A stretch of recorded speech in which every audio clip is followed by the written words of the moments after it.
सहनाववतु सहनौ भुनक्तु सह वीर्यङ्करवावहै तेजस्विनावधीतमस्तु मा विद्विषावहै।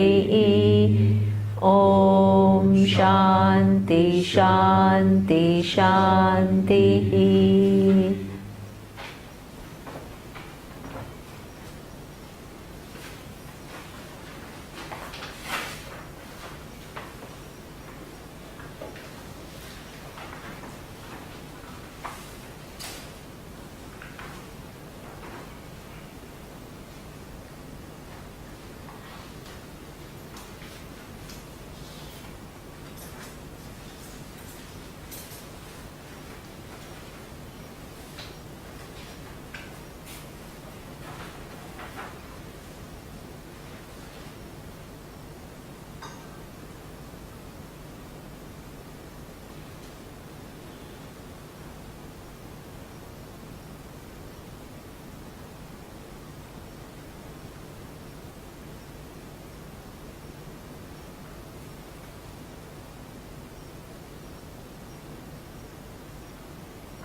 Okay.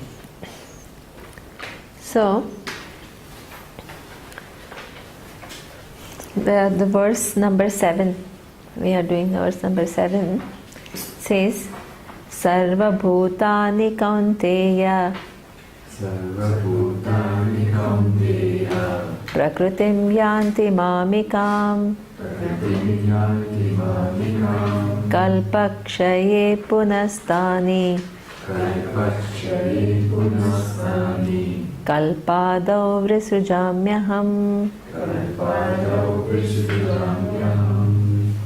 So he says that Sarva Bhutani Yanti, okay, Mamikam Prakrutim Kalpakshay Punastani Kalpadau Vrisujamyaham.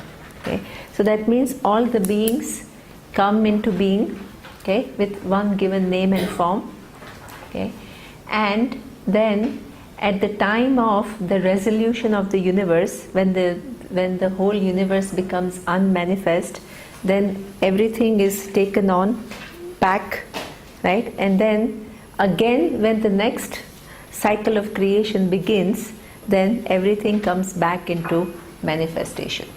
Okay, so this is something. How does it happen? Now this is obviously, if every being is going to then come back, that is what, if you this is what gives the basis for what we call reincarnation, right? Because what he's saying is that the beings come from me, okay, then they all get resolved, and then again they come into manifestation when the other manifestation begins. Okay, so now let us look exactly at this whole dynamic of what happens to us, the beings, right?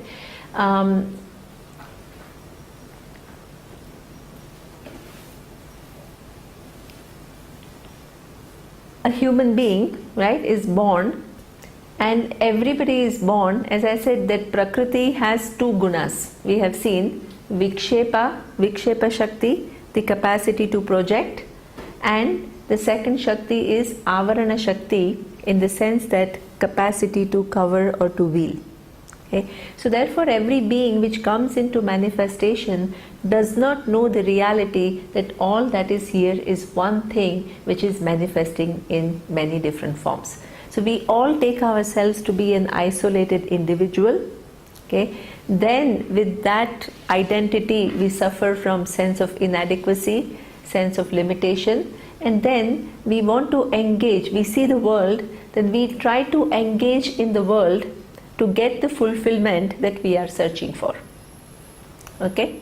So this is the orientation. There is a basic cause which is avidya. Avidya means ignorance, and as a result of ignorance of what your real nature is, there is an orientation of wanting to get rid of this sense of inadequacy, sense of this wanting, right? So in order to then it creates what is the dynamic through that engagement takes place. Something that you look, it enchants you, okay, and you think that that object is going to really fill the sense of want that I have. So that means what happens? You go for that person. Okay. Now you go for that person in form of your actions. Okay. Now every action that you perform has twofold results. One is the seen result, which is there is a mechanism in the creation which is part of the order, where every time you have done something good for somebody, it gives you some sense of satisfaction, some sense of well-being, okay, because that's an immediate feedback given to you that you have done something good, right? Now in addition to that, there is something which is what we call unseen result, which then gets accumulated in your account, which will then fructify some other time in the future. Okay, so this is what we call law of karma. Okay, and all those unexperienced results of the action, which is what we call both papa and punya, the unseen results of done actions, right? If it is a good action, it is punya, and if it is an inappropriate action, it is what we call papa. Okay, they will fructify to give you another body, to experience the result of one's action. Okay, now what is the dynamic? So that means that there is an overall pool of unexperienced result that each one of us has. Okay, because there's account in which all the unexperienced results are collected. This is what we call sanchita karma. Okay, samchita means all collected karma for which I have not yet experienced the result. Okay. Out of this sanchita karma, which is the collected result, a given set, because there are cycles and cycles and cycles of creation. So how many karma you have is not some little karma here and there. You have some incredible karma. As our Swamiji says, you have possibility to born as any given creature in the universe. That many karma you have. Right? Now, out of all these possible karmas, which are tremendous in number, only a set of karma can fructify at a given point in time, right? For which then you have to experience, through which you experience the world. Okay, so that is what we call prarabdha karma. Okay, prarabdha karma is of all the larger pool, a given specific karma comes into fructification, which decides who you are, which body you're born, which nationality, what parentage, which time, right? The life 100 years ago was very different from life now. So which point in time you're going to be born, because your experiences have to be in keeping with your karma. So you can imagine the immense amount of calculation that goes on, because we all have to experience some common karmas, right? The state of the earth, the state of our financial, or economic state. All this is something which affects us all in similar way, even though uniquely, but at the same time, each one also has to experience the world in one's own unique way. So the karma is designed in a way that each one gets one's own result through interaction with different people and different beings, and facing the common collective problems or conducive situations, right? So this is what we call prarabdha karma. Among all the karmas which have not yet fructified, a given set of karma have begun Pra-arabdha. Arabdha means which has already begun. Prakarshena arabdha. Very well decided, which is what has already started to fructify. Okay. Now that will decide and that will go on unfolding as the life unfolds. Okay. Even though this karma has already started, you can bring in what I said in the morning, right? Even that has started manifesting, many things are yet to manifest, right? That's why we don't know what tomorrow is going to be like. Because let's say I have to experience in this birth thousands of results of my action, but all thousand cannot be experienced at the same time, right? So it goes on unfolding. Different situations it brings me, it makes me meet different people, right? Have different relationships. So all that is what we call prarabdha karma. There is something which is manifested and already gone. I've already experienced my childhood, which is now already done, unmanifest. Okay? What is yet not exhausted is going to come 5 years from now, 10 years from now. Right? So this is what we call, even within the arabdha karma, there is manifest and unmanifest, manifest and unmanifest. Right? So this is what we call prarabdha karma. But if you're a human being, you're also given a free will to act. It's not that you are just experiencing the results of your action. You're also given a free will to choose. So at any given point in time, you need not, let's say the difficulty can come in your way.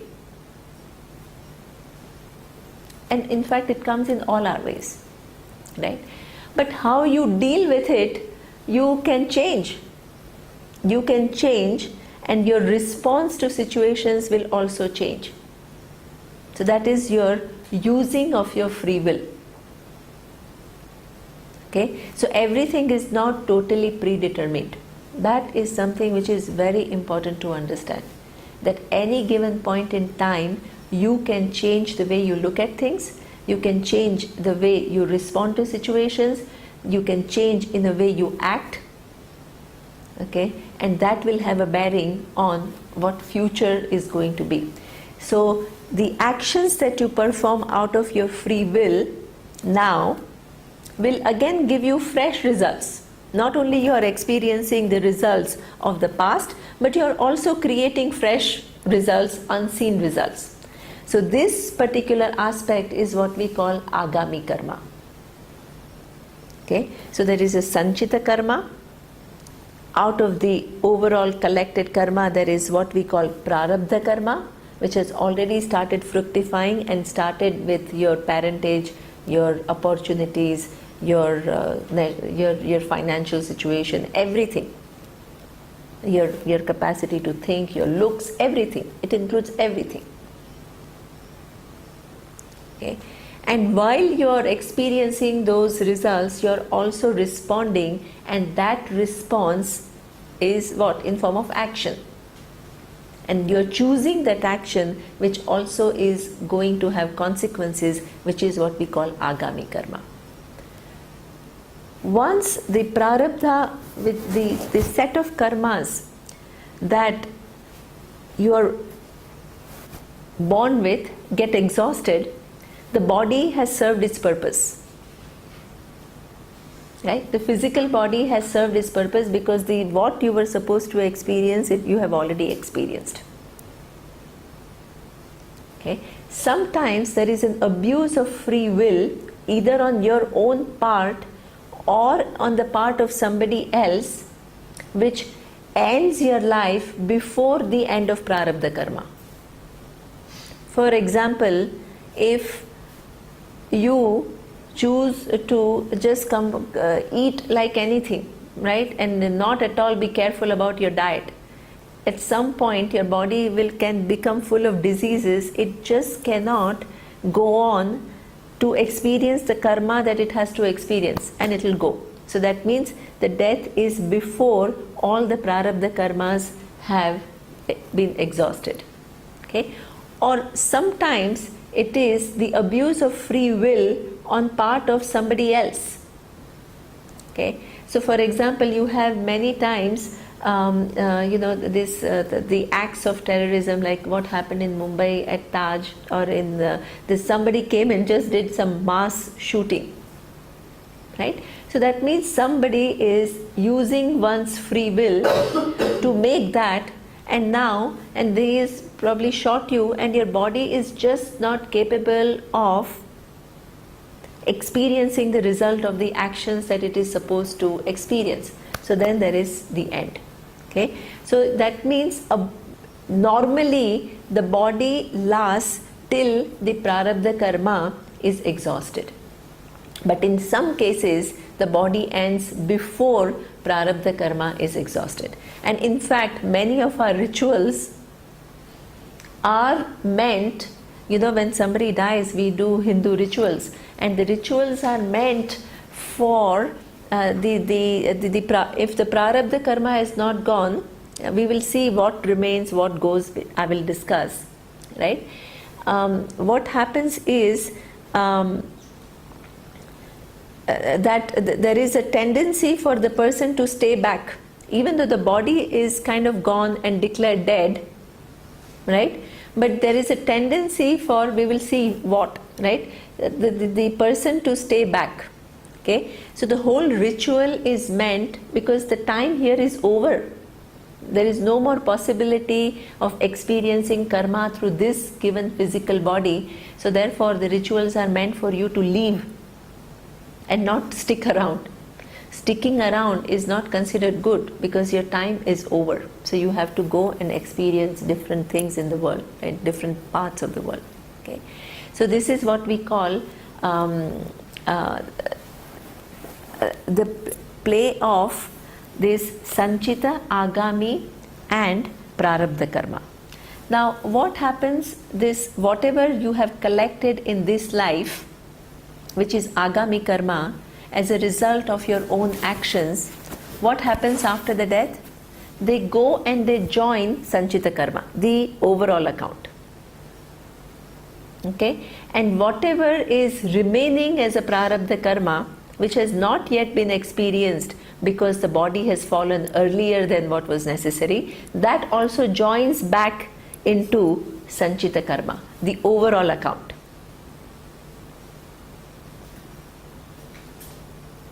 Okay, so in terms of karma, you have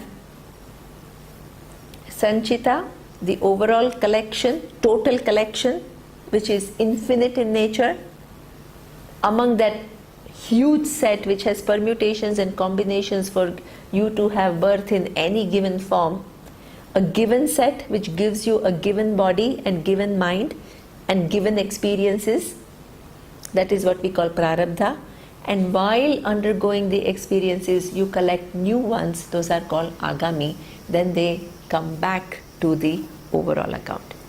Okay, now in order to experience this karma, what is the mechanism? You can't just experience the karma without having an appropriate body. Okay, so there are three types of bodies that are talked about. One is what we call physical body, okay, which is what we call sthula sharira. The sthula sharira is something that you are born with, which enables you to experience the result of the actions, your own past actions, and gives you an opportunity to accumulate new karmas through your actions. Or if you're a human being, you're also given the possibility of getting out of this endless cycle of karma by knowing the truth about yourself. That possibility is also given. So you can choose whether you want to remain in this cycle of birth and death, or you want to get out by knowing your true nature. Okay, so the experiences are done through physical body. How do I get experiences through physical body? physical body provides pleasure and pain, right? There are a lot of pleasures connected to the physical body. Many people have, if you ask Miss Universe and all, they are ecstatic about the kind of beautiful physical body that they have, right? Or you have sense of taste, which gives you, many times, like in India, or I think even in Gujarat, so much time goes in thinking about food and wanting to eat some good food, right? So the physical body enables you to have that kind of pleasure. Okay, so this is all a result of punya. If you are getting good food, it is a result of punya. Okay, then you have relationships that give you a lot of pleasure. So the physical body becomes ayatanam, the counter through which you experience punya, but you also experience papa. How? Physical pain, right? Deteriorating the capacity of your sense organs, old age, disease, papa, right? A human being is a mixture of punya and papa. So the physical body, sthula sharira, becomes the counter through which I experience pleasure and pain, which are result of my own actions, and I'm experiencing different situations, right? The second thing is through what we call sukshma sharira. What is a sukshma sharira? It's what we call subtle body. Okay. Now, what is subtle body? We imagine it to be some subtle body or whatever, right? In fact, the subtle body includes all your sense organs, your prana. Prana is the whole function. I will explain what it is, right? Of respiratory function, digestive, circulation, evacuation, right? Breathing. So all that constitutes prana. Okay. And also, very important part of the subtle body is your mind. Okay. Why do we call it subtle body? Because I can see your physical eye, but I have no idea how much your eyes can see by looking at your physical eye, unless you have some physical problem. So that means, as far as I am concerned, it is a subtle function, because just as I can see the physical body, I cannot see how much your ears can hear, or how much your nose can smell, whether it is very sensitive or it is not sensitive. By just looking at your physical nose, I am not able to tell. So that means there is a physical nose, but there is also the capacity for the nose to do its function, which is subtle in nature. Okay, or I can see your forehead, or the brain is here. Okay, but I have no idea what you're thinking. I can infer what you're thinking based on your facial expressions, but it's not available for me to be known through the perception. So this is why we call it subtle. So that is what we call subtle body. The subtle body also includes the organs of action. I can see the hand, but I don't know how much, only when we do yoga with Niru, we can see what the hand can do and what it cannot do. Right? So these are all what we call subtle functions. Okay. What happens then? You have the third thing, which is what we call causal body. Okay. What happens at the time of death? What happens is that the physical body, what we say, the subtle body leaves the physical body. Because the subtle body leaves the physical body cannot do the functions that it does, respiratory, the thinking capacity, the capacity of organs to function. It loses all these capacities. and it's what we call declared dead. Okay. Now the subtle body joins, the subtle body is also, there are two ways of looking at it. Some people say that the subtle body also totally disintegrates. There are some others who say that the subtle body remains and it gets reprogrammed according to the next physical body. One of the two. Right? Now, in addition to the subtle body, there is what we call the causal body. So, what kind of subtle body you are going to have, or what kind of physical body that you are going to have, is determined by the causes. So, that causal body is what? All the sanchita karma which are in your account, your particular account, because they are accrued to you and not to me. So, through the causal body, the person continues to come and experience the world and takes on different physical body and takes on different subtle body which matches that physical body, okay, and experiences the world. Okay. So what does causal body constitute of? It constitutes of all our sanchita karma, all our unexperienced result of actions. Okay. Now that causal body also has one more element. In addition to the karma, there is ignorance about the real nature of oneself.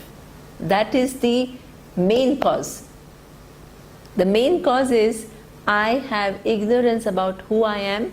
I take myself to be an individual. I engage in the world to fill my inadequacies. I perform actions. I get results. Results are seen and unseen.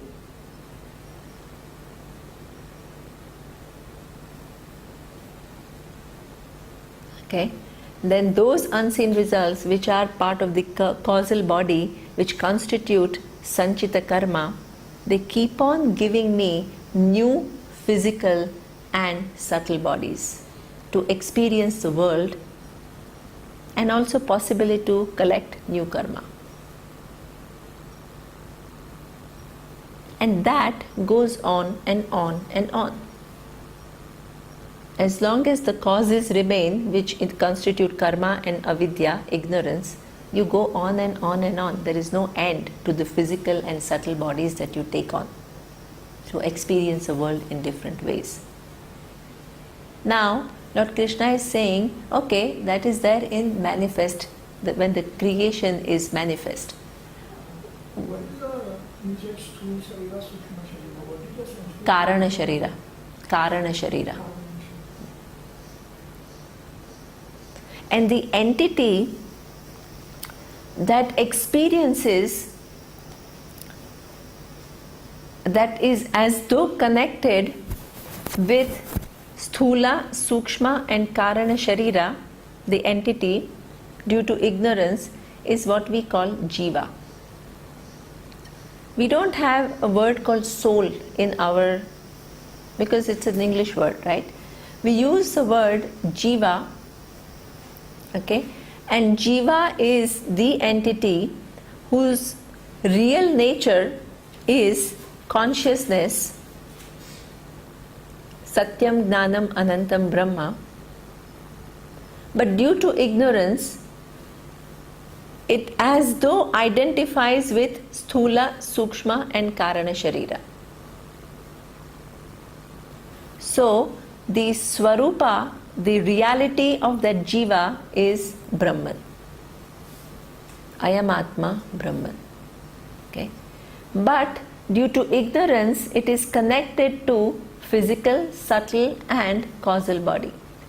And at any point in any given life, this Jiva, only when he corrects the basic ignorance about oneself, then the whole thing will disintegrate and knows its true nature to be Brahman. Otherwise, this cycle will continue on and on and on. Okay?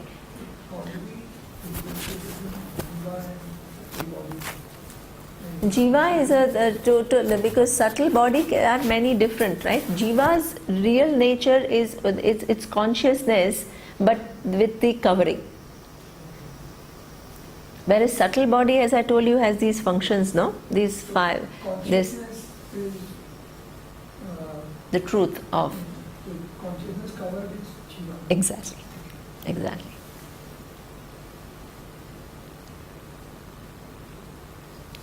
Okay? Consciousness plus avidya. Yeah, exactly. Exactly. When consciousness is covered with avidya, absolutely, then it is what we call jiva. Okay? Now, what happens at the time of the resolution of the universe? Right? This is like within the manifest cycle, you keep on taking new physical bodies and new subtle bodies and go on experiencing the world. Right? What happens at the time of when the all time space and the objects resolve, which is what we call resolution of the universe. So this is where Lord Krishna says they all resolve in me. The entire programming remains in all knowledge as a potential. Nothing is lost.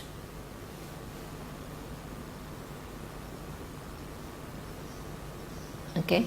So at the time of the manifestation of the cycle, the same all knowledge, which stores all the different informations of possibilities and everything, then again manifests according to the knowledge which is there in a potential form. So at the time of the resolution, don't think that you disintegrate. You remain in a potential form. As long, and this is why jiva continues through cycles of creation. And there will never be an end until in one birth you solve the whole puzzle of who you are. And this is why when anybody comes to Vedanta and listens to Vedanta, which is not a distorted Vedanta, it is one of the biggest events in the life of a jiva.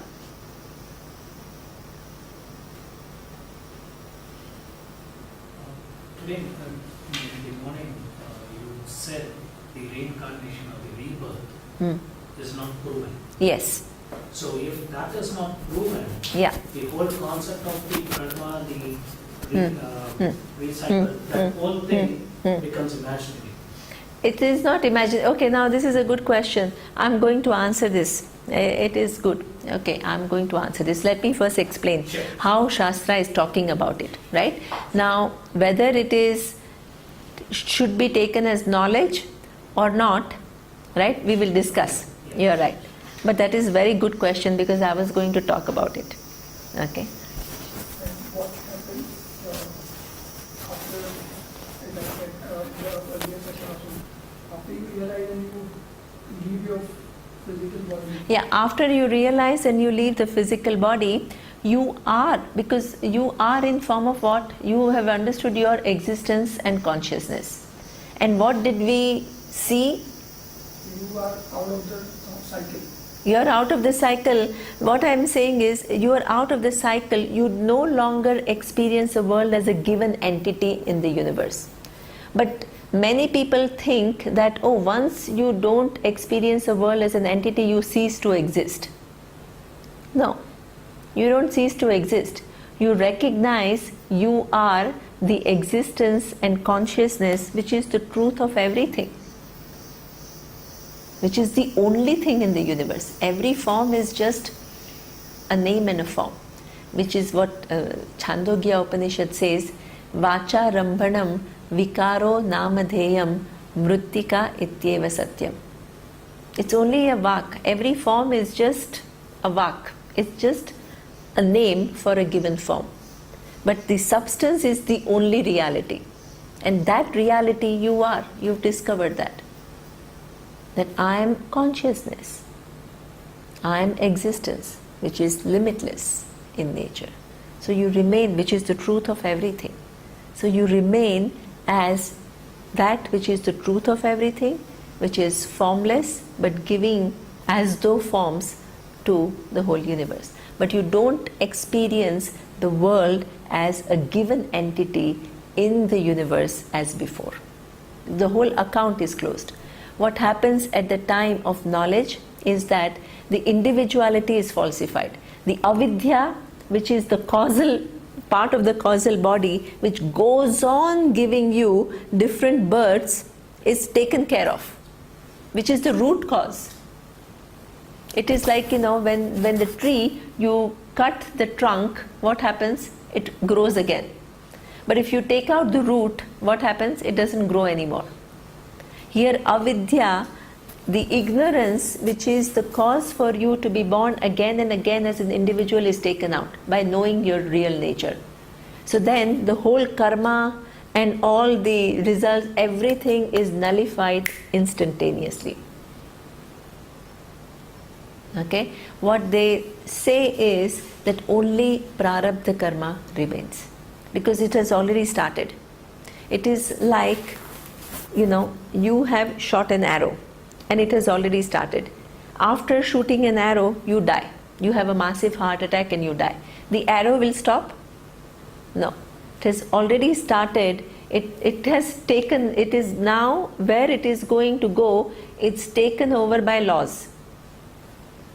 How fast, up to where, it's taken over by laws, even though you have gone. Okay? But is there any possibility of you striking a second arrow? No, because the person has gone. Right? So here is the same. The whole account is closed. Right? So there is no more rebirth. But rebirth, then the no more rebirth does not mean that there is extinction. You remain as the cause of the universe, which is in and through everything, which is formless but as though appears in all forms. So that jiva still remains. Jiva does not remain. The jiva has recognized one swarupa as Brahman. So that jivatvam, jiva is a name for Brahman, which due to ignorance there is all these identifications. So that goes. So jiva recognizes oneself as Parabrahma. So jiva goes consciousness. Yeah, exactly. Jivatvam goes because the swarupa of jiva is Brahman, right? So jiva doesn't go, jivatvam goes away. The sense. We can have only one Brahman, but we have all individual jivas. Exactly. So that's why each one has to solve problem individually. Even though there is only one consciousness, right? When one person knows, other doesn't know, because each one is a jiva with one's own ignorance and with one's own karma account.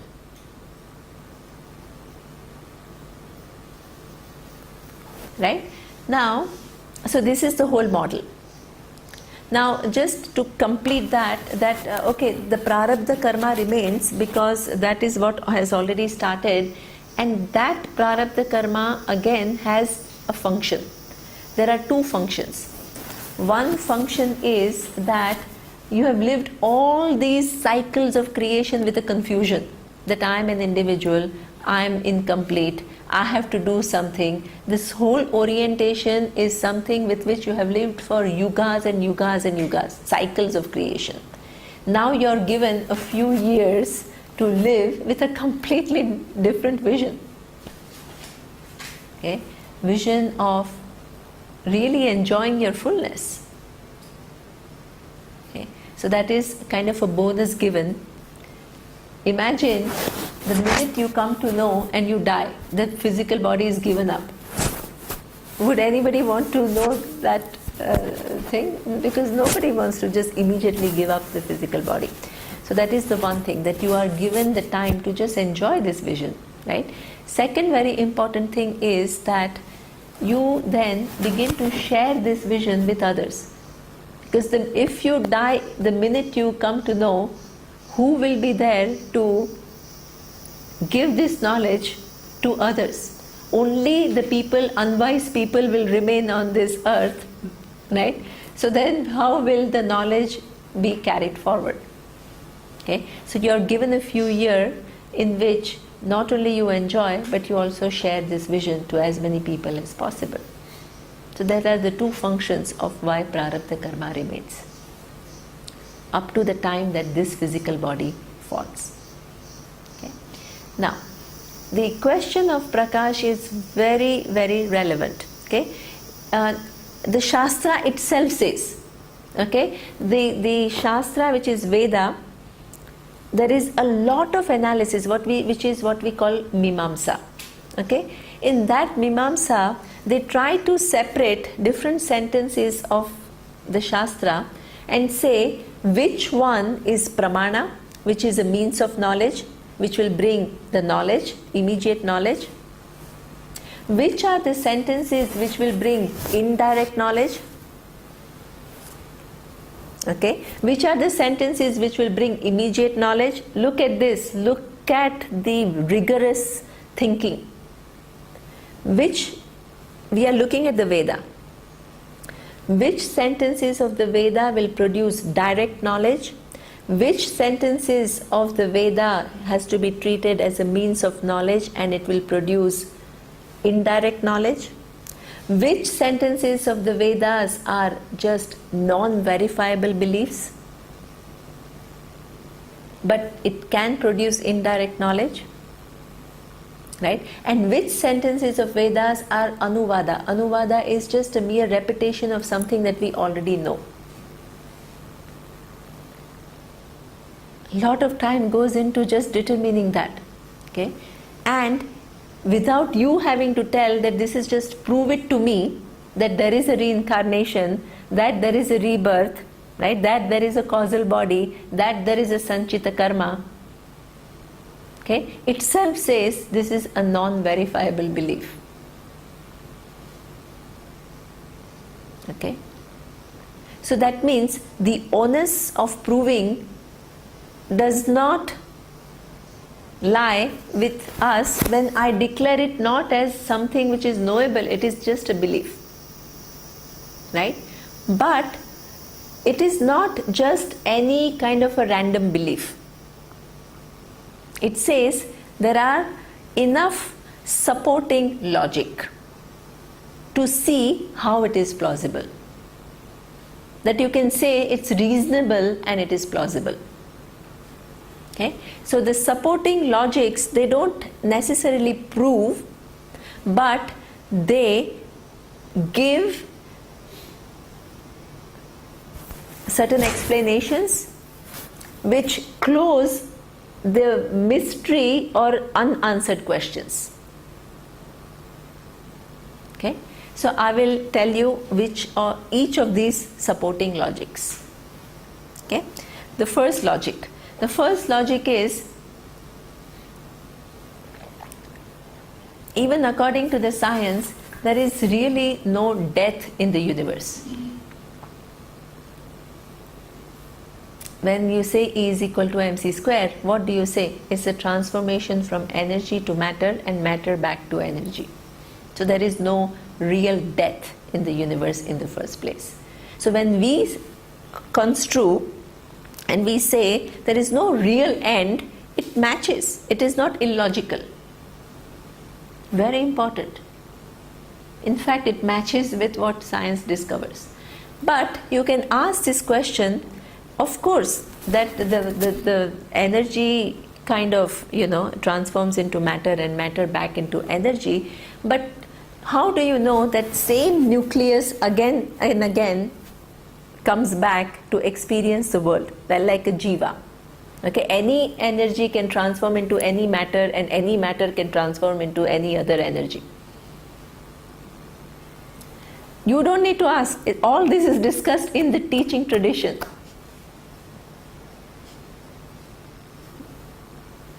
Right? Then it says that look at the universe. Right? Look at the universe. Everything that is designed here is extremely carefully designed, as we have seen. Nothing is just random, nothing is just kind of there, right?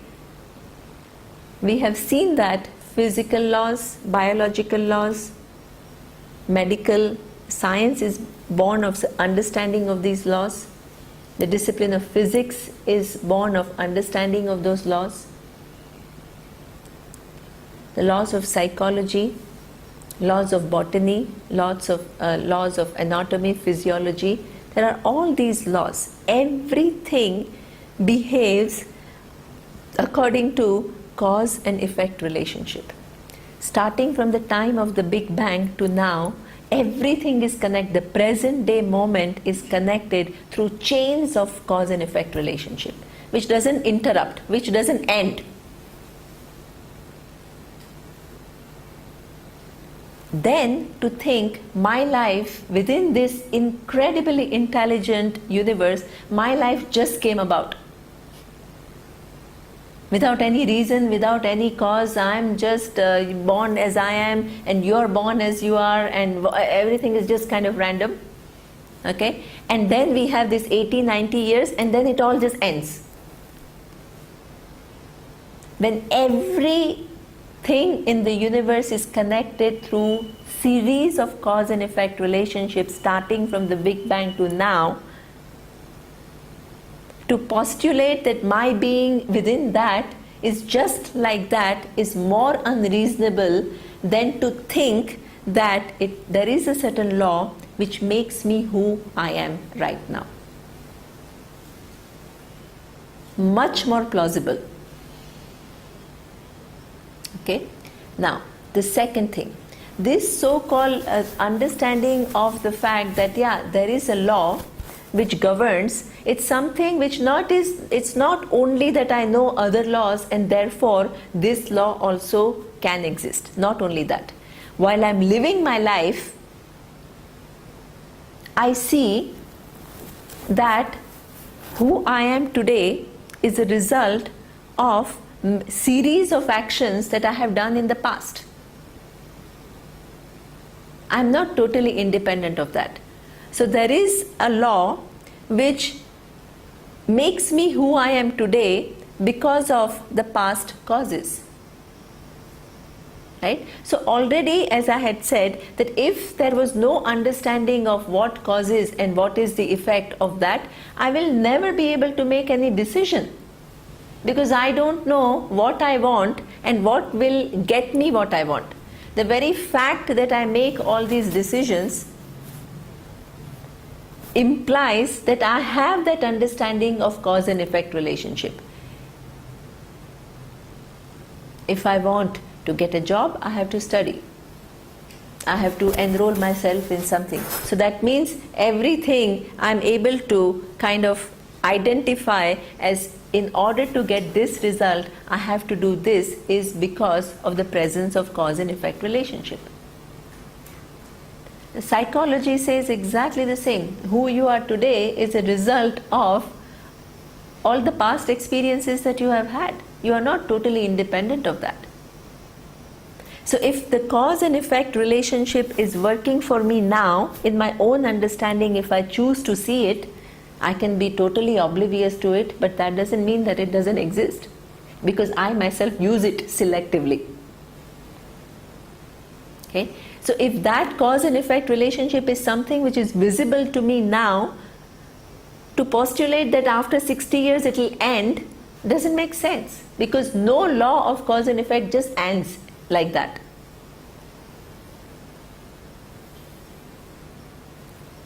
Many supporting logic which makes this particular reality far more plausible than the other reality. Other reality is just, oh, I don't see it, therefore it is not. And that is simplistic. There is no wisdom there.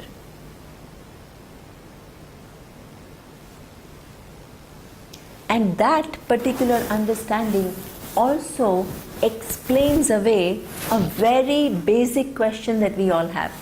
Why is somebody born in a kind of a, with some disadvantages? And why is somebody born with some advantages, apparent advantages? Not random. If there is all knowledge, and if just making somebody just randomly with disadvantages, what kind of all knowledge is that? So it explains away all the seeming differences, and you can understand that there are causes which I can't see, I don't know, but they do exist. which makes the person what the person is. Okay, but again, we have a big problem with that, because we construe the world in black and white. So you said, oh, I cannot believe that somebody is just born in a rich family, but that is only one of the things, right? And I totally think that, oh, you're born in a rich family, that means you have all the advantages. No, you have some advantages, yes, but you can have many problems. Each human being is nothing but mixture of punya and papa. What seems like an advantage is an advantage, but there could be many other disadvantages that you don't know. So you conclude this person is given everything. In your vision, the person is given everything. Ask that person. Will have equal suffering as anybody else. Or that somebody is born in a kind of a poor family. One disadvantage doesn't mean all disadvantages. No. In fact, if you find some of the people who are the most successful are the people who actually, many people come from quite ordinary backgrounds. Okay. So that is one of the advantages, yes, in one given area. And the other person has one of the disadvantages in one given area. And it is all because of reason of one's own experiencing the result of one's own action. And the order takes care of all of that, right? Just because you're born with some disadvantages doesn't mean that whole life you will be at a disadvantage. No. You can use your free will and you can get out of those disadvantages. Many times the people who were abused or had very traumatic background or whatever, they emerge much more strong than just an ordinary person who is, or sometimes you're born in a very rich family and you become totally useless because everything is given to you and you have no drive. We have these generalizations. The advantage we see is as absolute advantage, and disadvantage we see it as absolute disadvantage. Life is far more dynamic than that.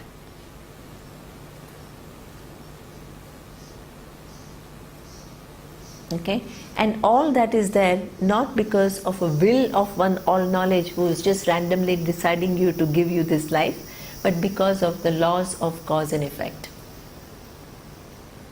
And that cause and effect doesn't always doom you permanently or give you an advantage permanently. It is dynamic. You have to understand that. And it's constantly changing, and you are participating constantly, helping yourself to mold that future because you have been given a free will to act and intervene.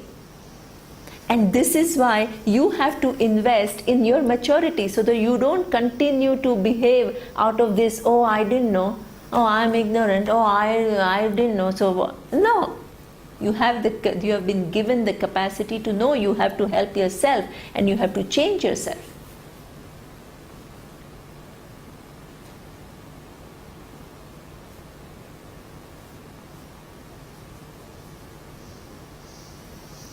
Okay, so this is something which is amazing thing that even though nobody can prove it, there is so much wisdom in it. Okay, now and it explains away so many things otherwise, which we otherwise cannot answer. And there is a logical answer which does not transgress certain facts about the nature of the universe. Okay, now having said that, even though it seems like a much more plausible belief than what we generally dismiss it as, oh yeah, okay, this is just some kind of a belief, even then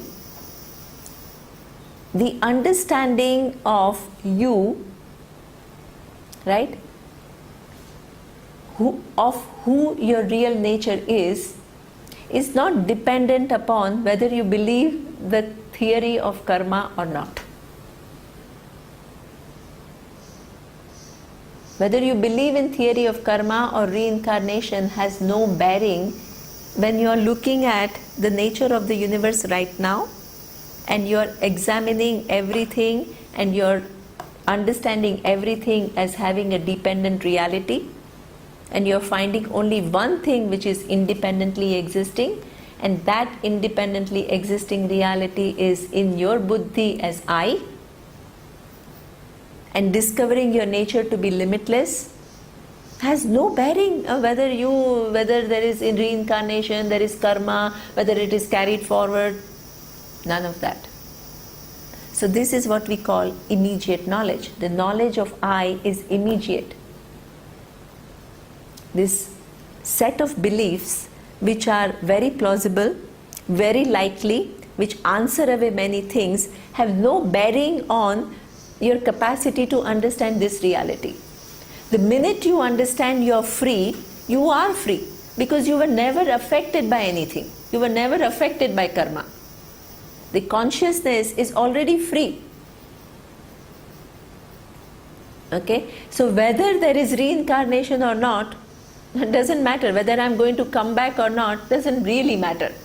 Because I am already right now living in this body, I know the relationship between the body and I.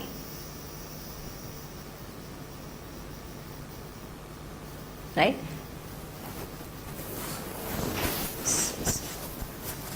So, this particular, and many times even your experiences, there are experiences where somebody is born with an amazing talent in there is a child prodigy.